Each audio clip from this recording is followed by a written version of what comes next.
Hello,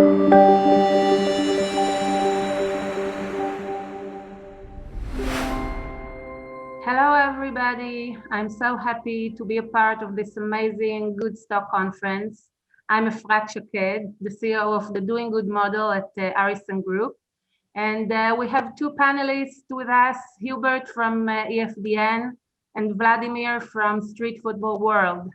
Hey, guys, how are you? We're all good. Yeah, fine, thank you. Hey, Efrat, and hello, dear listeners. Good to be with you today. I would like to start with each one of you. Please present yourself. First up, me. Just a short intro. I started working in football in 2007, so almost 14 years now. Worked at a small club in the Netherlands called NAC Breda as the first community manager. Did a year at the Dutch Eredivisie to give support to all the member clubs, and founded the European Football for Development Network in 2014. So the European Football for Development Network is, we believe that European football is more than football, that it's more than just a game. Football, of course, has a unique position in the world.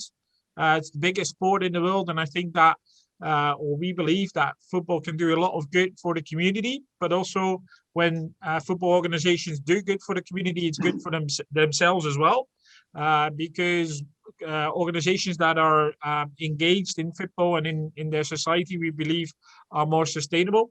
So our ambition within the European Football Development Network is that every club, league or FA within Europe, no matter how big or small, if you play Champions League or not, you can make an impact in the community, and you can bring people and football organizations and NGOs together. And we believe that every club, league or FA is more than football. That more than football principle is, we believe, still one of the best kept secrets in football. So we started the More Than Football Action Weeks, and last year we reached more than 40 million people online, with 108 clubs, leagues and FAs from Europe participating in that. So our use of football for good is very diverse. So everything from 5 years to up to 100, running programs in youth exchanges, or like at the bottom, doing a health program in Ukraine together with Shakhtar Donetsk, in disability football in Germany, or highlighting best practices like the ones from Barcelona Foundation, one of our members. Wow, I'm already overwhelmed. Thank you, Hubert. Do you want to say anything about this as well? Yeah, well, what we do on a daily basis is based on those 4 pillars. So how we try to inspire the next organization, the next football club, to participate is through those 4 principles about sharing knowledge, creating opportunities together, improving quality, so creating more impact on a local level, and as mentioned, to create more visibility for the work that's being done throughout Europe. So this is, in a nutshell, what we do and how we do it. Great, thank you. Vladimir. Thanks, Efrat. Great, Hubert. A really inspirational insight into the work of EFDN. We know each other for long already, so I will just be a bit different today. I will not show you a presentation. Hubert mentioned since when he is working in football. I started in 1974 with the first footstep, I believe, maybe 75. And I thought, actually, I come from Yugoslavia, from Serbia. And I thought that only us love football. They call us the European Brazilians. Then I kind of had the chance, and that was great during my childhood, to travel to Germany. They also love football. And what I realized, the whole world does it, be it football, soccer, however you call it. It's a passion. It's a passion. It's a phenomenon. And when we started Street Football World 20 years ago, in 2002, we picked up that phenomenon, the medium of football. And today I will try to give you inspiration when it comes to how to use it, how to utilize the power of football, how to use its affect, the kind of affection that people have to it, and how to make it effective. Not to use it just for saying that we are doing something good, be it sport, be it football in particular, or anything else in society, but how to utilize that social dimension of sport in the best possible way. To make an impact, you mean? Impact is a very cheap word these days. I would say let's use football to better societies, to a community that is growing. And then let's look what exactly impact can be. But it can be one of our tricky questions of the day. How do we really can say that we are making impact? Maybe it's just an output that saves lives, or an outcome, and we come to impact after a decade or two. Interesting. I liked it. Okay. So I will also say some few words about the Doing Good model. The model itself initiated from 1999 by businesswoman and philanthropist Sherry Harrison. And after the more than 20 years of experience within Harrison Group, our model demonstrated how successful organizations that are driven by meaning give their employees a sense of value and promote social impact and environmental protection can, are, and will continue to be a business thriving organization. So we're talking a lot about the 3 Ps, the purpose, the people, the planet, and the profit. And the Doing Good model social enterprise, DGM, established just 4 years ago in order to work with businesses and organizations, communities, and individuals who wish to maximize their positive impact and make the world a better place. David Harrison, Sherry's son, is the executive chairman of the company, and I'm the CEO. Our big vision is to create a values-based world, and we're doing it by organization. And afterwards, we will talk about what's for sport and for us. Okay, so in this session, we want to emphasize the power of sports for developing around the world, especially in football.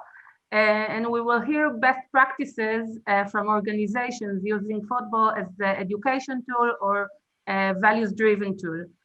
So let's just dive right into it. Can you please tell us about one best practice of implementing education tool or values-based tool through sports that you guys experienced?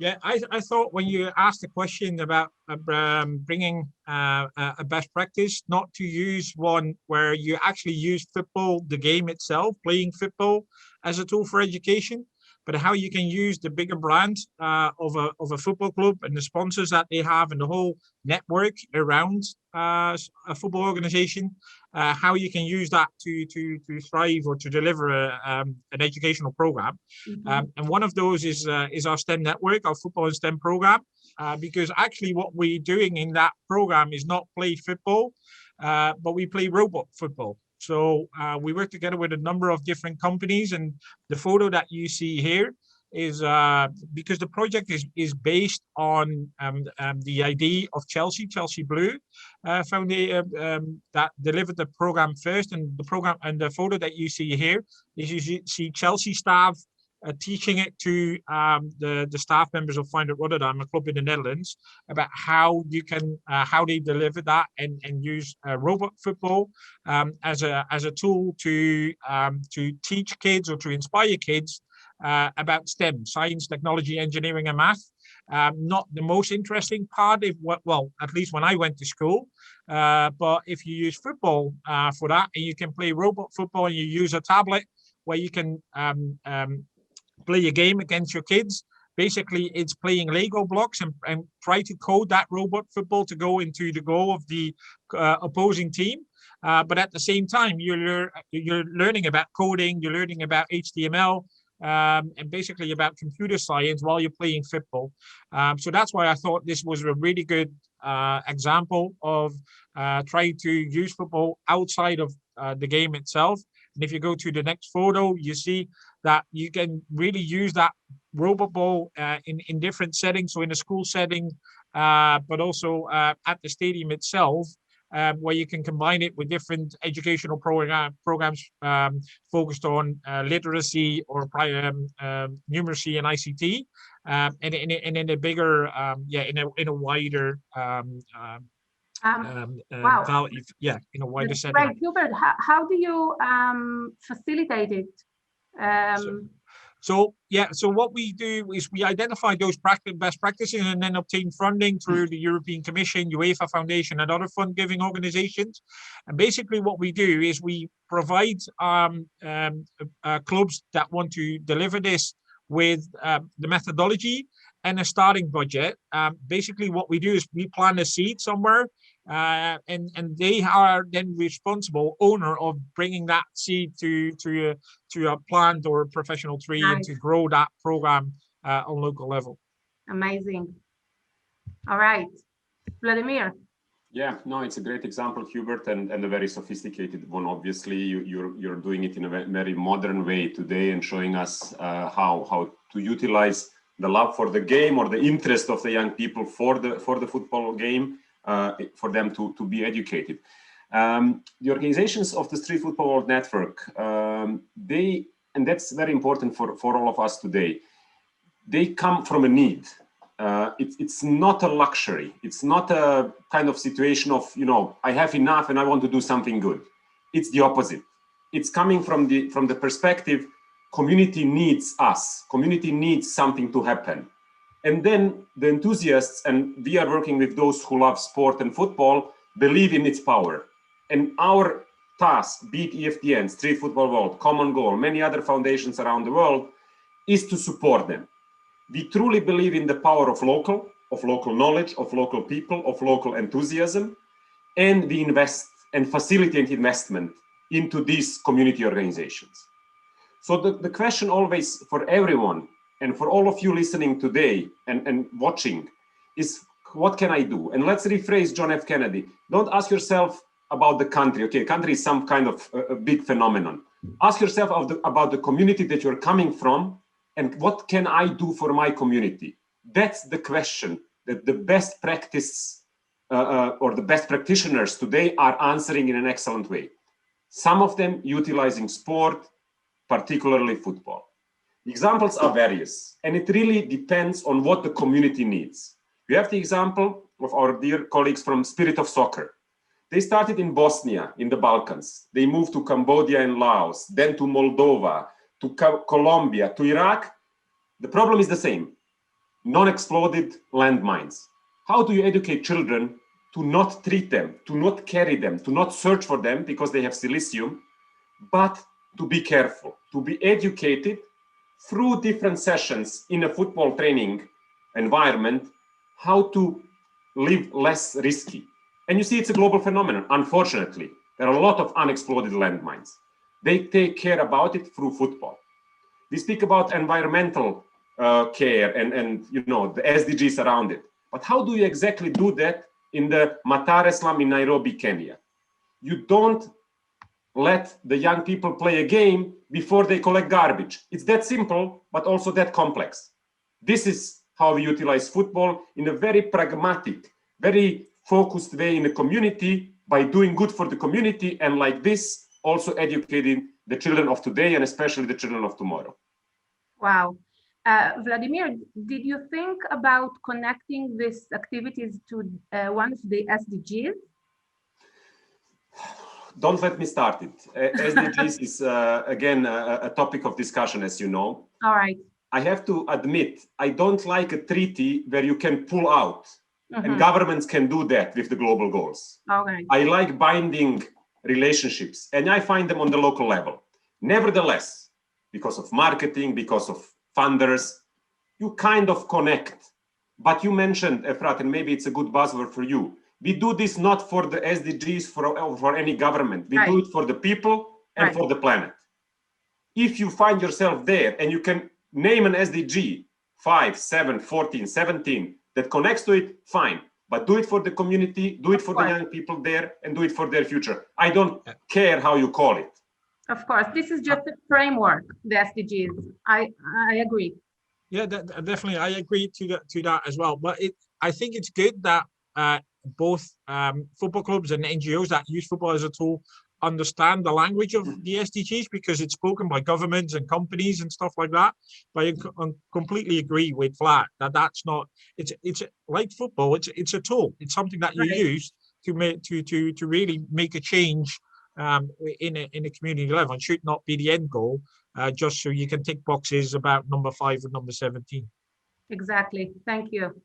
All right. I will also tell you about the Doing Good model CSR, or giving project, as we call it. And we also, Vladimir, as you mentioned, we always start with the individual. We're asking every employee in an organization or people in schools or whatever organization it is, what can you do? What are your individual values, okay? And how do you take them, bring them to life? So we thought, what can we do in sports? Because we know in the field the children are not really talking nicely to each other, when they play. So we took the language and communication value from the Doing Good model, and here you can see the definition. And the program's goal was to make a positive impact on children and teenagers by implementing positive language and communication in football fields. So we cooperated with the Israel Football Association, and we built a very simple methodology. We called it the STAR model. And we have 5 structured lessons delivered to the players by coaches themselves or professional managers of the club. And they have 5 lessons.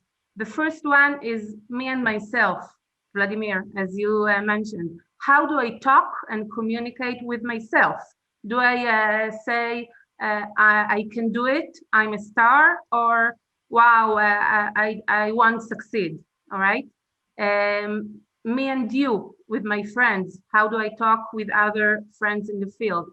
Me and the team, me in the audience, and me and the digital channels. How do I talk in Facebook or in Instagram, Twitter, etc.?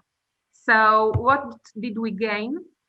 We empowered the teams through positive common language and communication.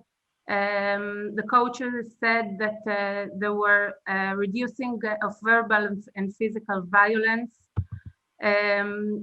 We connected the families as well by distributing the messages on magnets after each lesson.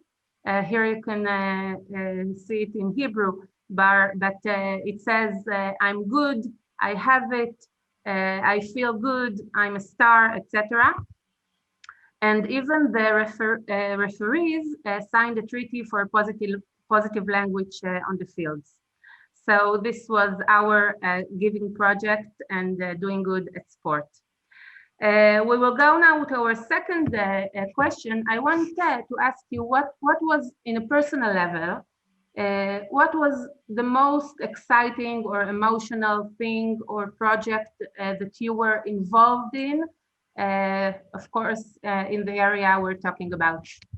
Well, I think for me, one of the most inspiring programs that we've done is an exchange, and that's related to this as well, is an exchange that we did with our staff members, but also the youth exchange. So we did two different events in Tel Aviv with an organization called Mifalot, which was linked to Hapoel Tel Aviv at that time. Unfortunately, they are not there, but that those 2 exchanges, if you saw, on one of the exchanges, we could bring about 45 youth from all over Europe, from the Netherlands, UK, to Tel Aviv, and also other parts of Israel, where we, in 6 days, we really connected and used football as a tool. None of them spoke the same language. Even English was really difficult, but through football, in those 6 days, you could really see that they could get connected, that they found out that although they live 2,000 miles apart, they have similar dreams for the future, for themselves, but also for the world. And that football is really that connecting power in even such an event, which only lasts 6 days. And I know that you cannot really change someone's life in 6 days, but I truly feel, having been part of that 24 hours a day, 6 days in that week, and I know that the young people from them are still connected years later. So football was their common language. Yes, football was definitely the common language in that. Mhm. And everyone had his own ideas, did their own activities in that. But it really, the whole build up and the things that we experience also with the different cultures in Israel itself really made people realize that visited that exchange that you can use football as a great motivator in that. So for me, that was one of the not the biggest project that we've done, but one of the most inspirational ones. I'm sure that you have a lot of examples. Yeah, it's a very interesting experience, Hubert. I agree with you.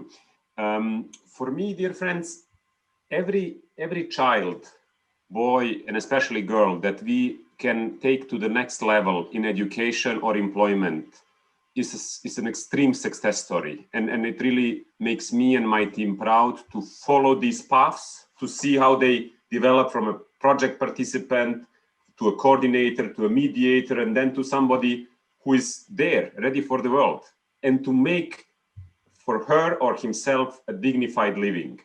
If we create in this world chances for young people to live a dignified life, we will succeed. If not, we will have frustration. Frustration leads to anger, anger leads to aggression, aggression leads to violence, violence leads to war. So breaking that spiral of negative experiences is something that we can create through sport, through football, and especially through dedication of those who can give.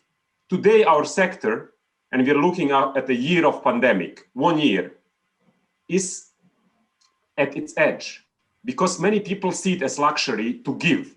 They say, okay, let's focus on my business. Let's solve my business model, and then I will. No, it should be the opposite. If we don't continue supporting the third sector, and particularly the sport for good sector, 20% of the organizations today will not exist in the next few months. So let's keep it in mind. It's not a luxury. It's an essential need to invest into communities. So all of you listening from the corporate world, from the first sector, invest. Now it's time to do it. Don't look at Bitcoins. Look at the young people in the community. They are our investment base. Do it. I can I more than agree with you. We're talking as well about the cycles of impact when we start with the individual and go to the organization we live in and the community and around and environment. So this ripple effect can do a really, a change maker for all of us. Okay, so if we're talking about the community, we have, it's a global conference and we have participants here from all over the world. How can we take your ideas or project and implement it around the world? Or if somebody hears you guys now and wants to take your ideas to his country, how can we do it together? Well, my advice that partnership is everything. You cannot do it on your own. It doesn't matter what kind of organization you are. If you want to make a change, I think you need to find partnerships with people around you that either can reach, that has their foot in the mud in the community, that can find the people, or that can find the organizations that can help you to establish what you're trying to achieve. And I think that comes working with professional football clubs, leagues, and FAs. We need NGOs and schools and education organizations and welfare organizations to really work together and use everyone's experience to make the biggest impact that we can. But we can definitely not do it on our own. And that would be my advice. Indeed, to create the best possible partnerships that you can build to really make the most impact for your participants. So shared value collaboration, if I can just name it. Yeah, well, if you build a partnership, you have to find people and organizations that have the same belief as you, that have the same values as you. So yeah, definitely. Thank you. Yeah, and my advice to all of you, and I hope also younger people are listening, not only those who are already convinced in the power of football and sport, do it from the bottom of your heart. Don't look at your pocket. You will not get rich with this, but you will leave a strong legacy. You will leave a strong footprint with what you are doing. If you are about this, then enter. If you are about other values that are driving the market, that are driving other sectors, stay in that sector. It's better for our sector that you don't enter, because you will change the value system. If you are doing it from the bottom of your heart, if you believe that you can change the community in a substantial way with what all you have, your knowledge, your charisma, your emotions, your connections, then do it and join us. I'm so inspired. Thank you, guys. Do you want to add anything else to our audience here that we didn't speak or mention? Yeah, I just would like to thank everyone for providing me the opportunity to tell a bit about what we do, and hopefully we, as long as we inspire one person today, then that's already good. But hopefully we did a bit more than that, than just one. Well, Hubert, you inspired me, so all well, and Efrat is surely following our paths. Visit Street Football World. Check out Common Goal, our 1% movement that is also changing the world together with EFTN and our friends there. There is a lot of things happening. Don't ask yourself, oh, I cannot do it, I don't have the time. It's an hour per week. It's an hour per month. Just give 1% of your time to the benefit of people and planet, and it will return to you in 100 times. So don't worry about your time. Just worry about the cause and find it and do it. And I can say that when we feel good, and doing good is doing well, you know. When we feel good, the goodness is spreading out from ourselves to our families, to our friends, to our organizations. And I hope every one of us will just be that goodness. We can believe, we can do, and we can be the good. So thank you, guys. It was so interesting and amazing hearing your experience.